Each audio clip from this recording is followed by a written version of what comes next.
Hai, selamat datang di channel Nachibi. Kali ini kita akan membahas materi matematika. Tentang apa?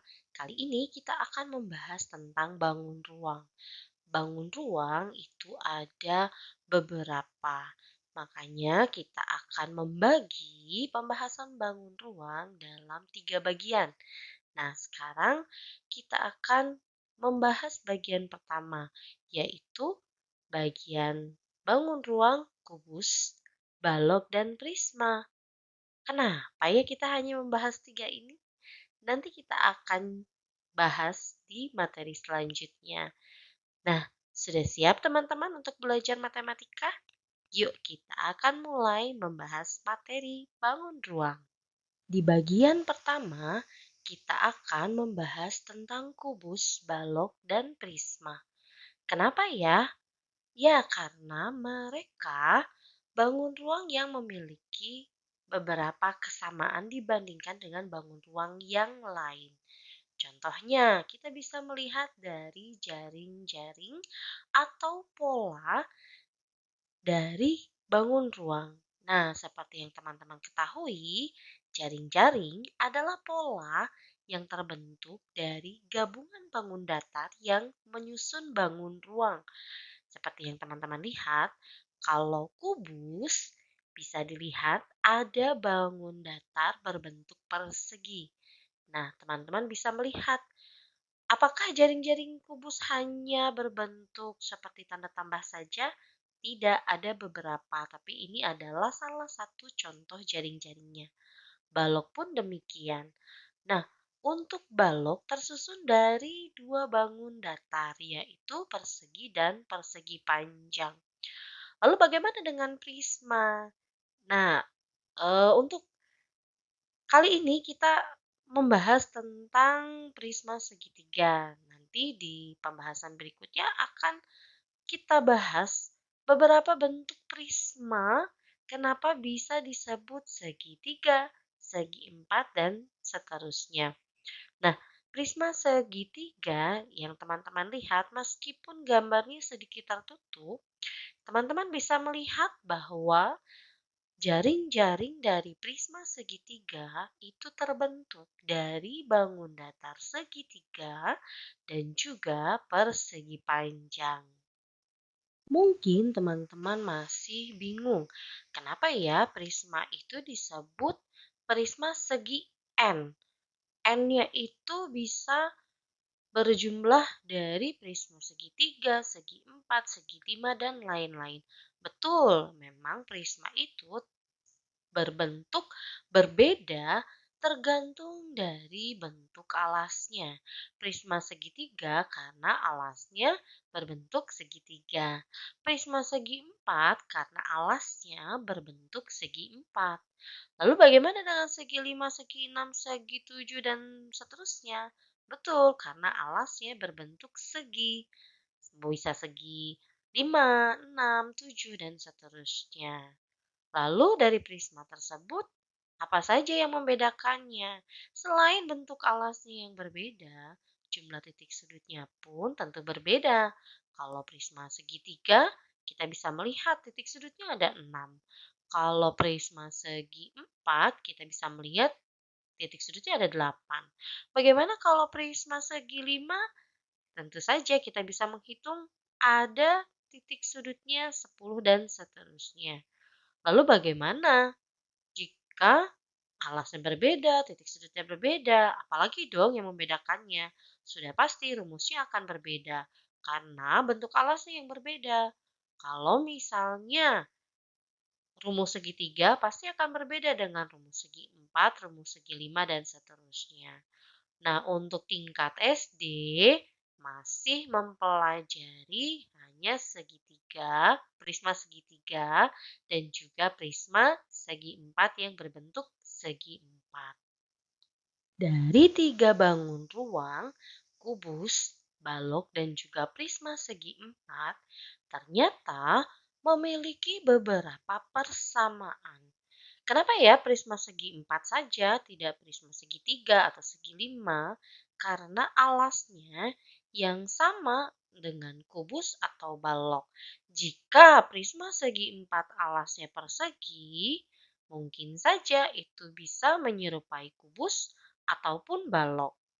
Nah, jika memiliki kesamaan bentuk dengan kubus dan balok, berarti prisma segi empat pun memiliki persamaan yang sama. Ada berapa saja sih yang sama? Yang pertama memiliki 12 rusuk, kemudian memiliki 6 sisi, dan memiliki 8 titik sudut. Nah, teman-teman bisa melihat di gambar sebelah kiri, itu ada bentuk titik sudut yang membentuk kubus. Jika alasnya kita ganti menjadi persegi panjang menjadi balok ataupun prisma segi empat. Nah, dari sini teman-teman bisa melihat bahwa memang penggabungan atau pengkelompokan dari kubus, balok, dan prisma segi empat tentu dengan beberapa alasan yang memiliki tiga persamaan ini. Selain dari persamaan yang sudah dibahas, ternyata kubus, balok, prisma segi empat pun memiliki perbedaan. Sudah pasti mereka berbeda dari jenis bentuk sisinya. Lalu bagaimana nih prisma segi empat? Seperti yang sudah dijelaskan, prisma segi empat pun tergantung dari bentuknya. Jika semua sisinya sama, prisma segi empat pun dapat dikelompokkan menjadi kubus. Jika prisma segi empat terdiri dari sisi yang berbentuk persegi panjang, maka prisma segi empat pun bisa menyerupai balok. Nah, kenapa ternyata kubus dan balok memiliki perbedaan? Pasti dari bentuk sisinya kita sudah bisa melihat bahwa sisi dari kubus yang membentuknya adalah bangun datar persegi. Sedangkan balok ada beberapa sisinya berbentuk persegi panjang, tidak semuanya persegi. Lalu ukuran sisinya pun berbeda. Kalau kubus semua sisinya berukuran sama, sedangkan balok ataupun prisma segi empat memungkinkan bahwa sisi-sisi yang saling berhadapan yang ukurannya sama, sedangkan yang tidak berhadapan itu pasti berbeda. Kemudian panjang rusuknya, jika kubus sudah pasti ya, namanya juga bentuk sisinya persegi, artinya panjang rusuknya semua sama. Ya, ukurannya atau panjang rusuknya semua sama. Kalau balok karena ada pembentuk sisinya yaitu bangun datar persegi panjang, maka rusuk-rusuk yang sejajar itulah yang sama panjang, sedangkan yang berlawanan kemungkinan itu sudah pasti berbeda ukuran panjang dari rusuknya. Nah, prisma segi empat kembali lagi ya, tergantung dari penampakannya, apakah berbentuk kubus atau berbentuk balok. Tadi kita sudah membahas jaring-jaring, persamaan, perbedaan dari bangun ruang kubus, balok, dan prisma. Kali ini kita sampai di kesimpulan yaitu rumus. Ya, teman-teman, kalau teman-teman melihat bahwa kubus, balok, dan prisma itu bergantung dari bentuk alasnya. Oke, kita akan bahas satu-satu ya. Kubus. Kubus itu semua sisinya sama. Panjang rusuknya semua sama. Berarti luas permukaannya karena ada 6 sisi, berarti bangun datarnya itu kan persegi. Sisi kali sisi atau rusuk kali rusuk. Nah, luasnya berarti dari 6 sisi, 6 dikali S dikali S atau 6 dikali F dikali F. Ya, rusuknya.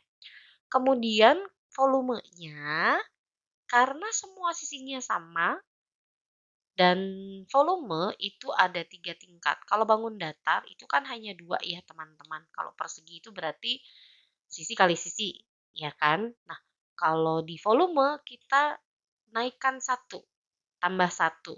Ya, jadi sisi kali sisi atau rusuk kali rusuk kali rusuk. Untuk balok, Karena luas permukaannya terdiri dari beberapa bangun datar, ada yang persegi, ada yang persegi panjang, maka teman-teman bisa membedah dan terlihat dari jaring-jaringnya itu ada panjang, lebar, dan tinggi. Ya, kalau bangun datarnya aja kan panjang kali lebar ya, gitu. Nah, kalau di volume kita mengenal tinggi. Lalu bagaimana dengan luasnya? Nah, teman-teman bisa melihat kalau alasnya itu kan ada yang berhadapan ya. Berhadapan itu berarti kan sisinya sama.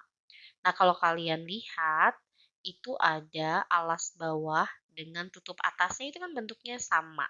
Nah, berarti di situ apa? Panjang kali lebar. Berarti 2 dikali panjang kali lebar. Lalu teman-teman lihat sisi samping, ada lebar dan tinggi. Itu sudah pasti berbentuk persegi panjang juga. Nah, karena sisi berhadapannya itu sama bentuknya, artinya 2 dikali lebar kali tinggi. Lihat lagi bagian depan dengan belakang. Ada panjang kali tinggi. Karena juga berhadapannya pasti sama, artinya 2 dikali panjang kali tinggi. Maka kita bisa merangkum karena yang berhadapan ini ada 2 yang sama, artinya 2 dikali dalam kurung ada panjang kali lebar, ditambah panjang kali tinggi, ditambah lebar kali tinggi. Jadi teman-teman bisa melihat strukturnya, lihat dari panjang, lebar, dan tinggi. Atas bawah, samping kanan kiri, depan dan belakang. Ya. Lalu volumenya sama dengan kubus. Kalau kubus karena semua sisinya sama, artinya rusuk kali rusuk kali rusuk atau S kali S kali S. Nah, balok pun sama, tinggal diganti pelafalannya. Panjang kali lebar kali tinggi. Lalu bagaimana dengan prisma? Prisma itu kan ada segi 4, segi 3, segi N atau segi banyak gitu kan. Nah, di tingkat SD kita hanya mempelajari 2 prisma. Prisma segitiga dengan prisma segi 4. Kalau prisma segi 4 sudah dibahas ya dari awal, penampakannya bisa seperti kubus, bisa juga seperti balok. Sedangkan kalau prisma segitiga kita bisa melihat dari bentuk alasnya. Namanya segitiga, berarti luas dari alasnya itu pasti berbentuk segitiga. Nah, kalau untuk luas permukaannya, kita bisa lihat susunan dari sisi atau bangun datar yang atas dengan yang di bawah itu berbentuk segitiga. 2 dikali luas alas. Ya. Kemudian ada berapa nih sisi segi empatnya atau dalam arti persegi panjangnya? Ternyata ada 3, berarti 3 dikali panjang kali lebar atau tergantung dari keliling alasnya kali tinggi. Nah ini mungkin teman-teman akan bingung, lebih baik kalau luas permukaan itu teman-teman melihat bahwa ada dua bangun datar ya, persegi panjang dengan segitiga. Segitiganya ada 2, persegi panjangnya atau segi empatnya ada 3. Jadi tinggal dikalikan kemudian ditambah. Ya, untuk volume sama, luas alas dikali tinggi. Tetapi karena luas alasnya berbentuk segitiga, ya, maka rumusnya adalah setengah dikali alas dikali tinggi segitiga dikali tinggi dari prisma. Sebetulnya coba teman-teman lihat. Kubus, balok, dan prisma memiliki rumus volume yang sama, luas alas dikali tinggi. Hanya prisma segitiga, luas alasnya segitiga. Kalau prisma segi 4, tergantung dari bentuk alasnya. Bisa berbentuk persegi, S kali S, atau berbentuk persegi panjang, P dikali L. Begitu ya teman-teman, memang diperlukan banyak latihan, juga diperlukan, imajinasi untuk melihat perbedaan dari sisi-sisi yang membangun dari kubus, balok, dan prisma. Semoga penjelasan ini bisa semakin memberikan, tambahan imajinasi untuk teman-teman. Oke deh, sampai sini dulu materi matematika bangun ruang bagian yang pertama. Nah, teman-teman, diingatkan kembali bahwa mempelajari matematika selain bisa menghafalkan rumus, kita juga diajak berimajinasi untuk dapat melihat bagian-bagian dari bangun ruang. Misalnya, kita bisa melihat dari bentuk alasnya, kemudian bangun datar yang membentuk sisi dari bangun ruang. Oke deh, semoga materi matematika kali ini dapat menambah ilmu dan juga wawasan teman-teman semua.